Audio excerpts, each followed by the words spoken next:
মাছের মাথা আমি ভালো করে ধুয়ে নিয়েছি। এখন হলদি লবণ মেখে নিব।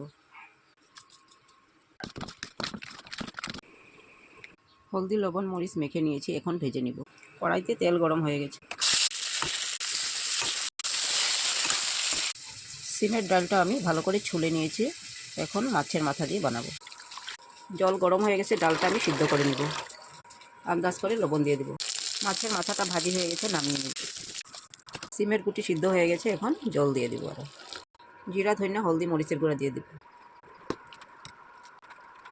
এখন মাছের মাথাটা দিয়ে দেব। তেল গরম হয়ে গেছে, পেঁয়াজ তেজপাতা শুকনো মরিচ ভেজে নিব। টমেটো ভেজে নিয়েছি, এখন সম্বাস দিয়ে নেব। মাছের মাথা দিয়ে সিমের ডালটা আমার হয়ে গেছে। Thank you.